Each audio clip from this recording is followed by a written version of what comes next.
वंदनीय मित्रों, आपका स्वागत है।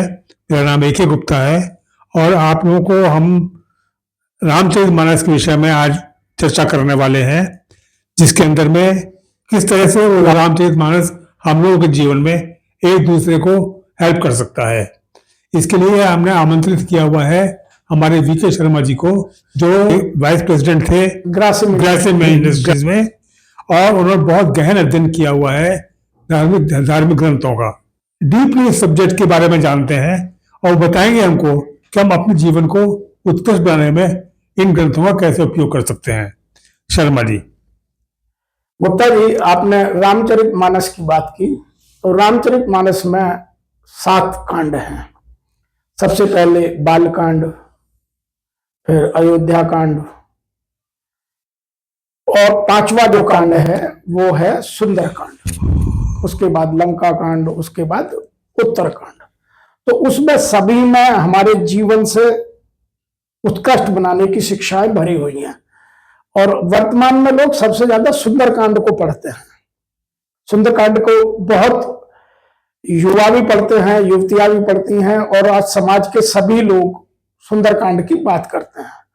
तो आज हम केवल रामचरितमानस के एक हिस्से सुंदरकांड से उत्कृष्ट बनाने की बात करेंगे।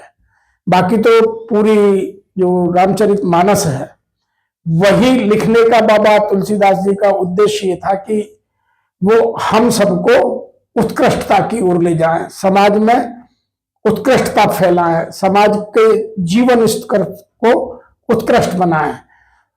और उसके लिए उन्होंने पूरी रामचरितमानस का जब नाम लिखने लगे तब से लेकर के और जब तक उत्तरकांड का अंत किया, तब तक उन्होंने मानव उद्धार की बातों का ध्यान रखा।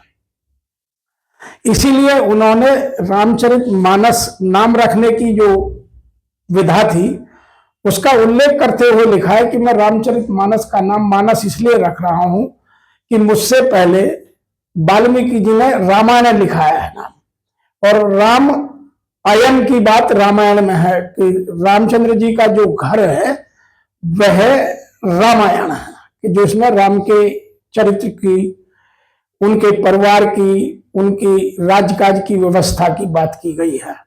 और जब हम किसी के घर जाते हैं तो अच्छे कपड़े पहनने होते हैं, अपने आप को सजाना संवारना होता है। लेकिन यदि हम बाबा तुलसीदास जी के रामचरितमानस की बात करें तो उन्होंने रामचरितमानस शब्द इसलिए दिया कि मानस का मतलब है सरोवर। जब सरोवर पर कौन जाता है? जो गंदा होता है, जो अपने आप में सफाई करना चाहता है, जो अपने विचारों में उत्कृष्टता लाना चाहता है। इसीलिए उन्होंने राम का सरोवर नाम रख दिया। तो सबसे बड़ा अंतर तो उद्धार का यही हुआ कि रामायण से रामचरितमानस बाबा तुलसीदास ले आए।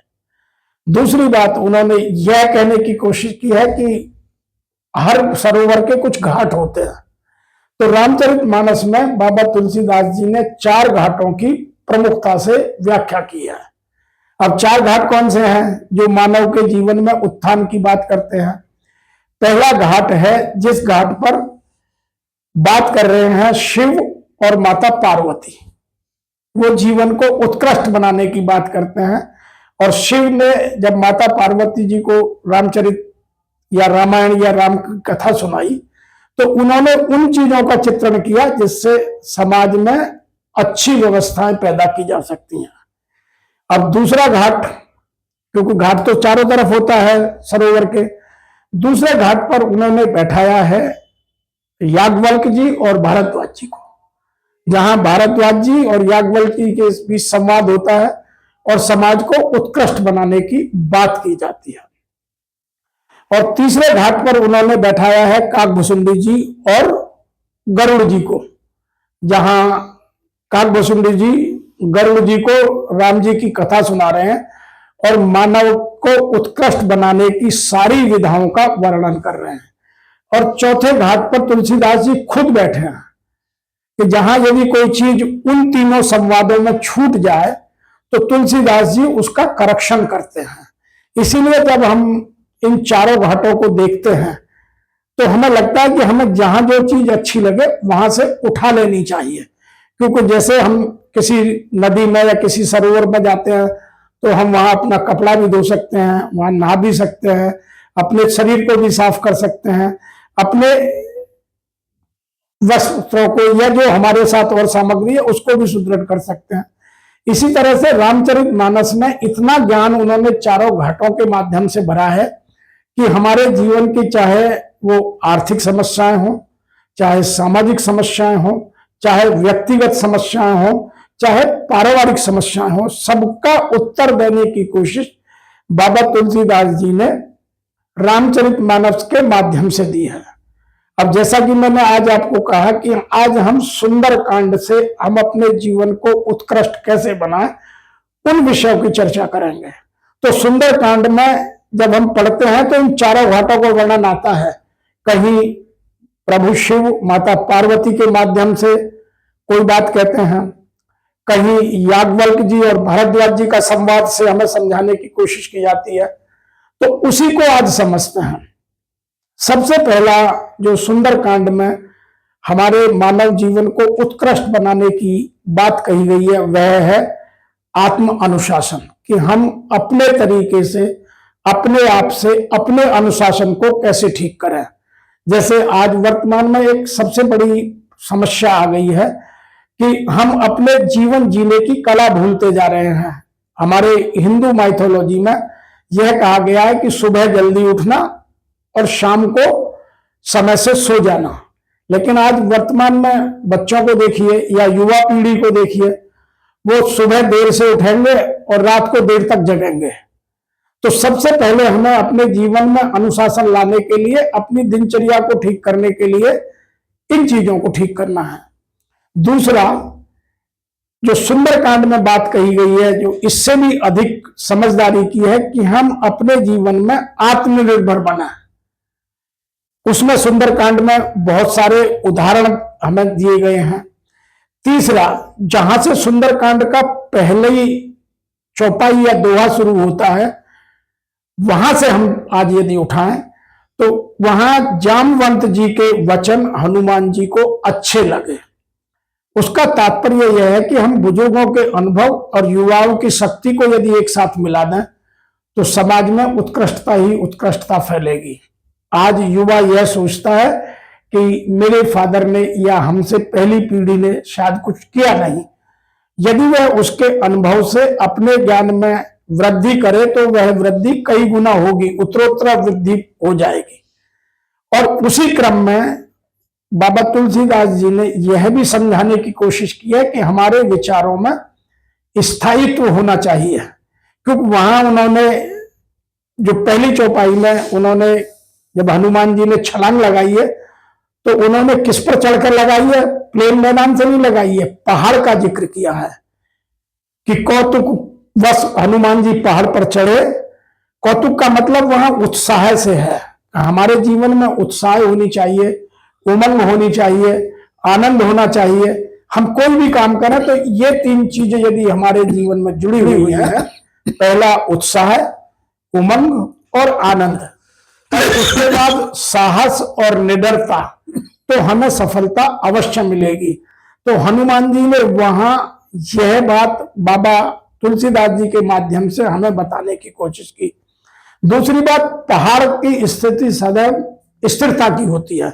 तो हम अपने जीवन में जो भी विचार लाएं, सुंदरकांड के माध्यम से हमें यह बात लगती है कि हम उसमें अडिगता इतनी लाएं जैसे पहाड़ अडिग होता है।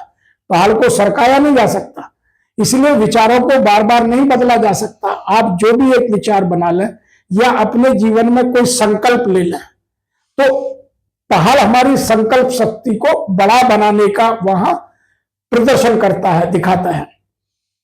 उसके आगे उन्होंने लिखा है कि हनुमान जी चले कैसे? जैसे रामचंद्र जी का अमोघ बाण चलता है।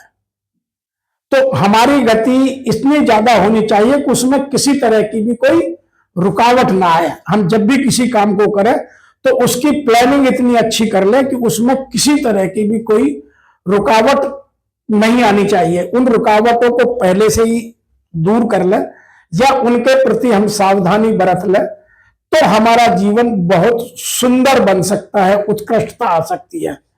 उसके आगे उन्होंने जब अमोघ बाण की तरह चलने की बात की तो उन्होंने अगली बात की है कि जब हनुमान जी उड़कर चले तो सबसे पहले उन्हें कौन मिला?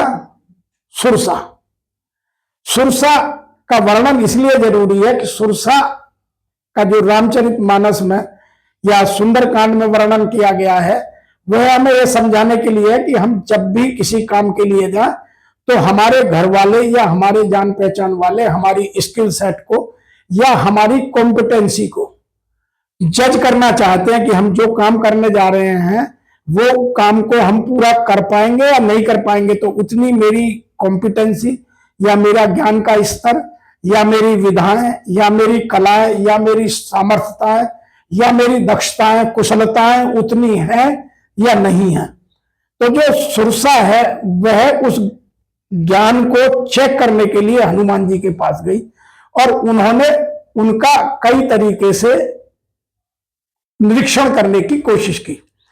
अब हनुमान जी ने जो वहां निर्णय देने की कोशिश की है कि माता सुरसा ने इतना सा अपना मुंह फैलाया और उन्होंने उससे दुगना किया, इसका मतलब उन्होंने अपने दुगने ज्ञान का विस्तार उनको दिखाया। कुछ व्याख्याकार इसको इस तरह भी कहते हैं कि सुरसा जो है वह हमारे बड़प्पन की निशानी है।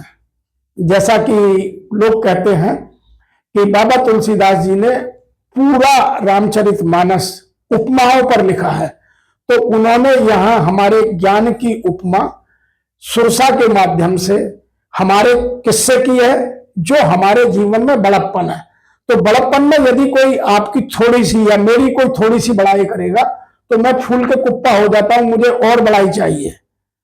तो मेरे जो बड़ाई के प्रति या आत्ममुग्धता के प्रति मेरा लगाव है वो मुझको और बड़ा कर देता है। तो हनुमान जी ने उससे दुगना उसको उत्तर देने की कोशिश की कि भाई तुम्हारा यदि आत्म प्रशंसा में तुम इतने फूलते हो तो मैं इतना हो जाऊंगा, तुम्हारे मुंह में नहीं आऊंगा। तो वो हमें दो चीज समझाता है कि हमें आत्ममुग्धता से दूर रहना चाहिए, क्योंकि सुरसा से हम तभी बच सकते हैं या मान बढ़ाई से हम तभी बच सकते हैं या अहंकार से तभी बच सकते हैं जब हमारा ज्ञान या वैराग्य की क्षमता उससे दुगनी हो। तो यहां हनुमान जी के माध्यम से हमारे जीवन में जो हम बड़प्पन के प्रति अहंकार का भाव पैदा कर लेते हैं उससे हमें बड़े से छोटा बनना आना चाहिए।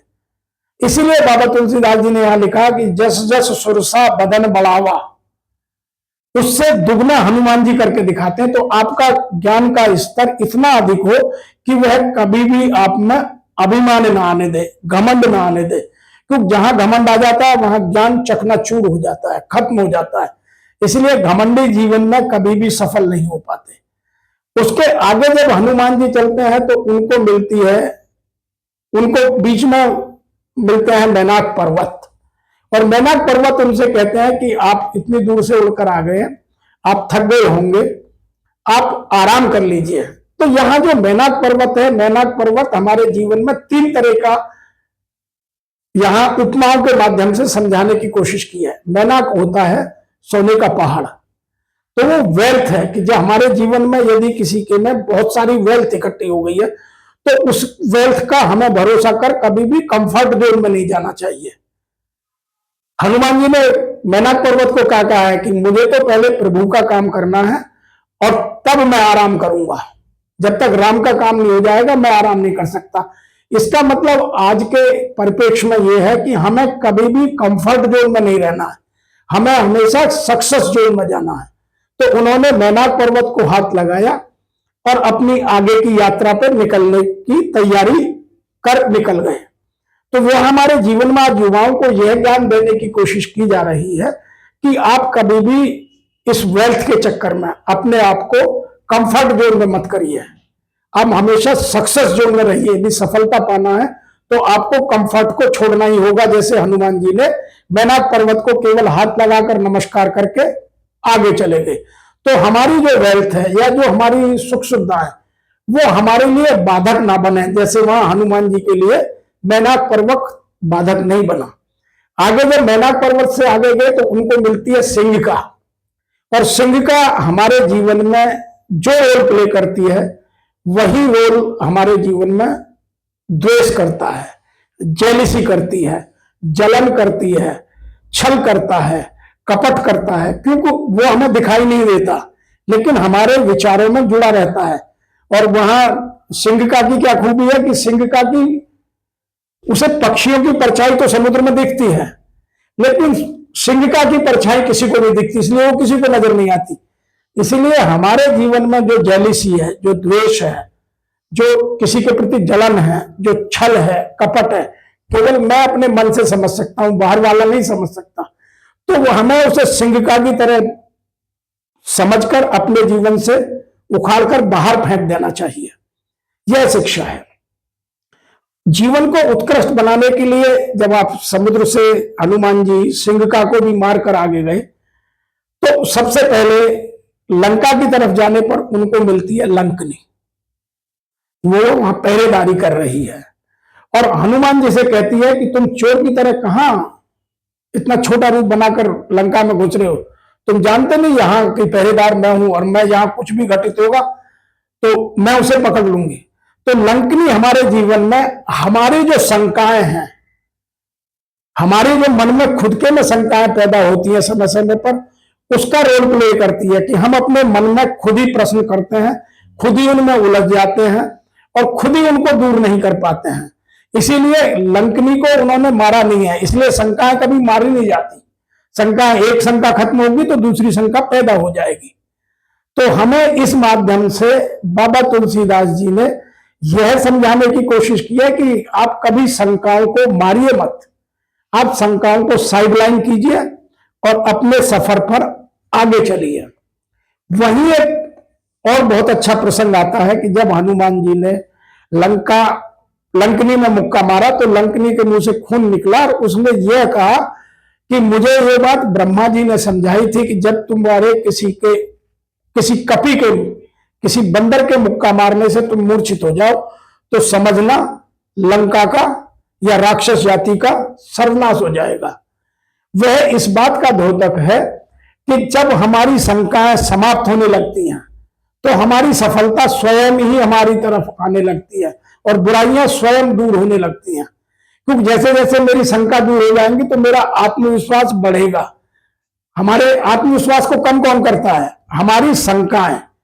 हमारे मन में जो खुद का बैठा हुआ डर है वही हमें कमजोर बना देता है। तो जो तुलसीदास जी ने इस माध्यम से, हनुमान जी के माध्यम से हमारे जीवन को उत्कृष्ट बनाने की प्रेरणा दी है, उनको हमें इस तरह समझना चाहिए। उसके आगे जब हनुमान जी गए और उन्होंने सबसे पहले किसको खोजने की कोशिश की? माता सीता की खोज में गए थे। तो उन्होंने सोचा कि माता सीता तो महल में होगी, तो उन्होंने एक एक महल को जाकर देखा और महल में जाने से उन्होंने वहां क्या देखा कि लंका की स्त्रियां, लंका के पुरुष नशे में पड़े हैं, जो उन्होंने रात को जो अभाज्य या कुभोज्य भोजन है वो खाया है, बदबू आ रही है। तो उनको ऐसा लगा कि मैं कहां इन झंझटों में पड़ता रहूंगा और मुझे तो दूसरे की परिस्थिति को मैं देख रहा हूं, मुझे पाप लग रहा है, तो मैं इससे मुक्ति कैसे पाऊंगा, मैं प्रभु श्री राम के सामने कैसे जाऊंगा। लेकिन आज के जमाने में हम कैसे सोचते हैं? देखिए, हनुमान जी के माध्यम से हमें यह समझाने की कोशिश की गई है कि हम जाने अनजाने किसी भी परिस्थिति के बारे में किसी तरह की ना तो कुदृष्टि रखें, ना कुविचार मन में रखें। हनुमान जी के माध्यम से यह समझाया जा रहा है कि आप उत्तम से उत्तम काम करने में भी, उत्कृष्ट से उत्कृष्ट काम करने में भी यदि महिलाओं के साथ काम कर रहे हैं तो उनके प्रति आपके विचार उच्च कोटि के होने चाहिए। आज जो वर्तमान में हम पॉश एक्ट की बात करते हैं उसका कारण यह है कि हमारे दिखावे में तो हम बड़े उत्कृष्ट बनते हैं लेकिन विचारों में हमारे में कहीं ना कहीं त्रुटि है। इसीलिए हम जैसे ही एकांत में जाते हैं तो हम फंस जाते हैं और उन गलत कामों में लिप्त हो जाते हैं। हनुमान जी ने यहां बात हमें इस तरह समझाने की कोशिश की है कि आप किन्हीं भी परिस्थिति में कोई भी काम करें लेकिन अपने आप पर स्वयं अपनी, जिसको हम बोलते हैं साक्षी भाव, वो रखें कि मुझे कोई ना कोई देख रहा है। तो हनुमान जी ने यह भाव ध्यान में रखकर जब वो थक गए पूरे रावण के महलों को या जो वहां अच्छी बिल्डिंग्स थी उनको देखते देखते, तो जब वो जा रहे थे तो उनको सबसे पहले घर नजर आया विभीषण का। और विभीषण के घर पर क्या खूबी दिखी उन्हें, वहां तुलसी के पौधे की और रामायुध की बात की गई है कि रामचंद्र जी का आयुध अर्थात उनके दरवाजे पर धनुष बाण का चित्र बना हुआ था और बाहर एक तुलसी का पौधा लगा हुआ था। रामायुध अंकित ग्रह शोभा बरन न जाए, नव तुलसी का वृंद है हर्ष देख हर्ष का प्राय। तो हनुमान जी को बहुत अच्छा लगा कि यहां मुझे जानकारी मिल सकती है, इसीलिए वो नीचे उतरे और उन्होंने सबसे पहले दरवाजे पर राम राम का आलाप किया, आवाज लगाई। तो अंदर विभीषण जी उठे हुए थे, उन्होंने भी राम का नाम लिया। तो उन्होंने लगा कि यहां कोई राम भक्त रहता है, इसलिए यही पूछना चाहिए। तो उन्होंने सबसे पहले विभीषण जी से बात की। यह हमें इस बात का द्योतक है कि हम अपने जीवन में बहुत सारी सूचनाएं एकत्र करें और केवल उन सूचनाओं को ही या उन व्यक्ति को ही या उन आधारों को ही हम अपने जीवन का अवलंबन बनाएं जो सकारात्मक हो और हमारे उपयोग की हो। जीवन में बहुत कुछ चीज मिलेगी लेकिन वो अनुपयोगी हो सकती है, तो हमें उपयोगी चीजों को ही पकड़ना है अपने जीवन में, नकारात्मकता को छांट देना है। तो हनुमान जी ने यह शिक्षा हमें देने की कोशिश की है।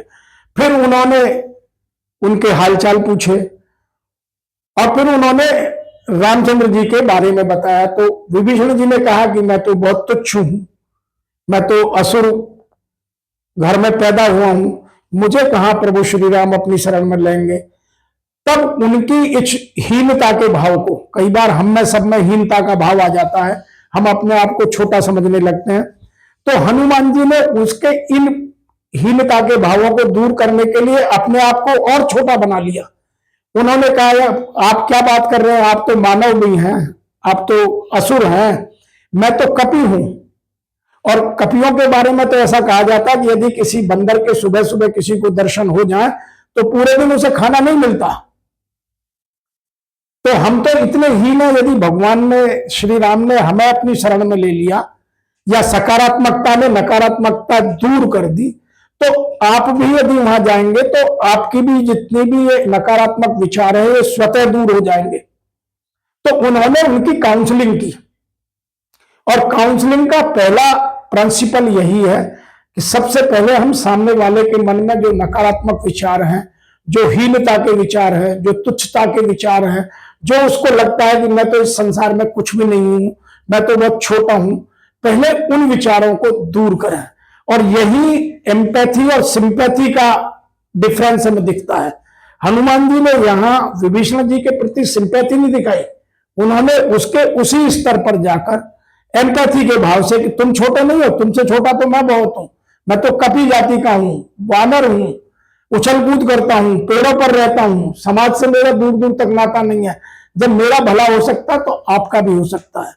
तो तब उन्हें लगा कि हां, अब हमारे जीवन में वास्तव में उत्कृष्टता आ सकती है। और तब उन्होंने कहा कि सीता यानी सीता अशोक वाटिका में रहती है। तो उन्होंने अशोक वाटिका का पता लेकर और तब वो अशोक वाटिका में गए। अशोक वाटिका में जब पहुंचे तो उन्हें लगा कि यदि मैं माता सीता के सामने इस रूप में जाऊंगा, क्योंकि उन्होंने लंका में प्रवेश करते वक्त अपना रूप बहुत छोटा बनाया। जब विभीषण जी के घर गए तो एक ब्राह्मण का बनाया, फिर उनसे अपने कपि की बात की, अपने रूप को कपि रूप में बदला। और जब वो अशोक वाटिका में गए तो उनको लगा कि यहां मैं माता सीता के पास जाऊंगा तो वो तो दुखी हैं, चिंतित हैं, व्यथित हैं, कुपित हैं, और मुझे एक्सेप्ट करेंगी या नहीं करेंगी, कहीं रावण की माया समझ करके, रावण तो माया से भरपूर है, वो सोचेगा उसी का भेजा हुआ आदमी है, वो मुझे स्वीकार नहीं करेंगी। तो पहले मुझे अपनी स्वीकारोक्ति बढ़ानी है, तो मैं कोई ऐसा काम करूं ताकि सीता जी मुझ पर विश्वास कर लें। यह हमें जीवन में सिखाता है कि हम जब भी किसी नए व्यक्ति से मिले और किसी को अपनी बात मनवाना चाहते हो तो हमें किस तरह का एक्ट करना चाहिए। तो उन्होंने पहले छोटा रूप बनाकर पत्तों में छिपकर पहले सीता जी की एक्टिविटी को वॉच किया कि क्या कर रही हैं, कैसे कर रही हैं, कौन आ रहा है, किस तरह की प्रतिक्रिया हो रही है। और वहां उतनी देर बैठ करके उन्होंने, क्योंकि उन्हें राम जी का मैसेज देना था, तो राम का गुणगान चुपचाप चालू किया। और जब राम का गुणगान वो करने लगे तो सीता माता के कान खड़े हो गए कि यहाँ तो कोई राम भक्त है और जो राम की भक्ति गा रहा है। तो उन्होंने निवेदन किया कि आप ऊपर क्यों हैं, आप कहां से सुना रहे हैं, मुझे तो दिखाई दे नहीं रहा, आप नीचे आओ ना। तो उन्होंने उनको नीचे लाने की बात की, तो उनकी स्वीकारोक्ति बढ़ी। तो हमें अपने जीवन में भी इस तरह के कृत्य अपनाने चाहिए। उसी बीच में एक और भी वहां प्रसंग आता है कि रावण अपनी पत्नी मंदोदरी के साथ आता है, माता सीता जी को बहुत तरीके से धमकाता है, सताता है और 1 महीने का समय देता है कि यदि तुमने मेरी बात नहीं मानी तो 1 महीने बाद पुनः आऊंगा और मैं तुम्हारी इस बॉडी के टुकड़े टुकड़े कर दूंगा इस तलवार से, और नहीं तो तुम्हें मेरी बात माननी होगी। और जो वहां पहरेदारी दे रही थी राक्षसी, उनको वो कहता है कि यदि इनको किसी तरह भी मनाइए। तो यहां 3 चीजें हमें मैसेज देता है सुंदरकांड कि हम अपने जीवन में साम दाम दंड भेद इनको कब, कैसे, कहां, किस तरीके से और किस रूप में, किसके साथ प्रयोग में करें। हम अपने जीवन में साम दाम दंड भेद की बात तो सभी करते हैं, बहुत तरीके से करते हैं कि साम दाम दंड भेद जीवन में अपनाना चाहिए, लेकिन प्रयोग कहां, कब, कौन सा करना है ये हम नहीं जानते। और यदि ये जान जाए तो हमारा जीवन बहुत उत्कृष्ट बन सकता है। तो हनुमान जी ने यहां उन चीजों को भी ठीक से किया है। और उन्होंने वहां सबसे पहले पेड़ से, माता सीता जब बहुत व्यथित हो जाती हैं, वो कहती हैं कि अशोक के पेड़ से निवेदन करती हैं कि और तो कोई कुछ मदद कर नहीं रहा है, कम से कम आप तो अपने नाम के अनुरूप अपना कार्य कर दो। अशोक का मतलब है कि शोक को खत्म करता हो, शोक। तो उन्होंने कहा कि तुम तो अपने नाम को चरितार्थ करो, तुम तो मेरे शोक को हर लो। उसी समय हनुमान जी अंगूठी या मुद्रिका ऊपर से डालते हैं, तो माता सीता को पहले झटके में लगता है कि हाँ, अशोक ने मेरी बात मान ली, उसने आग का टुकड़ा डाल दिया। लेकिन जैसे वो देखती हैं, अरे ये तो मुद्रिका है और मेरे प्रभु श्री राम की है, तो उनको एकदम लगता है कि यहाँ पहले मैंने किसी से राम जी का गुणगान सुना है, अब मुद्रिका भी डली है। और तब वो निवेदन करते हैं तो हनुमान जी नीचे आते हैं और अब तब अपना पूर्ण परिचय देते हैं। यह इस बात का भी द्योतक है कि हम जब विपत्ति में सामने वाला कोई हो या कष्ट में हो तो उसको विश्वास दिलाने के लिए हम किस तरह की क्रिया या प्रतिक्रिया करें और सबसे पहले कौन सी बात करें। हनुमान जी की एक और विशेषता जो पूरे सुंदरकांड में या पूरी रामायण में या हनुमान का चरित्र जहां भी बखाना जाता है, यह कहा जाता है कि उनसे बड़ी संवाद कुशलता। संवाद कुशलता में 3 चीजें आती हैं। सबसे पहले ही होती है शब्दों का चयन, दूसरा होता है शब्दों से वाक्य की रचना करना, और तीसरा होता है उसकी डिलीवरी देना। डिलीवरी का मतलब है आपकी बॉडी और आपकी जबान एक साथ चले। जिसको आपकी बॉडी कुछ कहे और जबान कुछ कहे तो कम्युनिकेशन पूरा नहीं होता। आपके बॉडी और जबान एक साथ चलनी चाहिए। और यदि और गहन भाषा में जाएं, योग की भाषा में जाएं, उसको बोलते हैं बॉडी, माइंड एंड सोल। जब हमारी तीनों एक साथ हो जाएंगी, हमारी बॉडी, माइंड और सोल, तो हम किसी के साथ कोई भी वार्तालाप कर सकते हैं और किसी को कुछ भी बात मनवा सकते हैं। तो इस तरह की बहुत सारी विधाएं सुंदरकांड में बाबा तुलसीदास जी ने हमें समझाने की कोशिश की है। लेकिन हम सुंदरकांड आज कैसे पढ़ते हैं? सुंदरकांड का हमने राजनीतिकरण कर दिया है। किसी को परेशान करना हो, किसी के घर के सामने हुड़दंग मचाना हो, किसी को डिस्टर्ब करने के लिए हम सुंदरकांड का पाठ करने लगे हैं। जबकि सुंदरकांड वास्तव में एकांत में पूरे चिंतन मनन के साथ यदि पढ़ें तो जो हमारे मनोवैज्ञानिक मनोविकार हैं उनको दूर करने की एक एक उत्तर देता है और क्रमबद्ध तरीके से कहता है कि जैसे हमारे जीवन में कौन सी प्रतिक्रिया पहले होनी चाहिए, कौन सी बाद में होनी चाहिए, किसके लिए क्या उत्तर होना चाहिए, उन सब चीजों को समझाता है। तो मैं आज उम्मीद करता हूं कि आज की चर्चा यही रोक दें और फिर इस क्रम में जब आगे चलेंगे तो सुंदरकांड से हम अपने जीवन को कैसे उत्कृष्ट बना सकते हैं आगे के उदाहरणों में समझेंगे। क्योंकि जीवन में तो अनेक समस्याएं आती हैं। अभी हम केवल आज इन 4 या 5 चीजों तक ही सीमित रहते हैं। आत्मानुशासन, आत्मविश्वास और अपनी हीन भावना को कैसे दूर करें और दूसरे को विपत्ति में कैसे कम्युनिकेट करें। तो मैं आशा करता हूं कि आपको आज की बात वास्तव में कुछ प्रेरणा देगी और जो हमारे श्रोतागण हैं वो अपने विचारों में इस तरह से बदलाव लाकर अपने जीवन को सुगम, सरल, सौम्य और उत्कृष्ट बनाने की क्रिया या प्रतिक्रिया प्रारंभ करेंगे। जय जय श्री राम। जय जय श्री राम। आपका बहुत बहुत आभार शर्मा जी।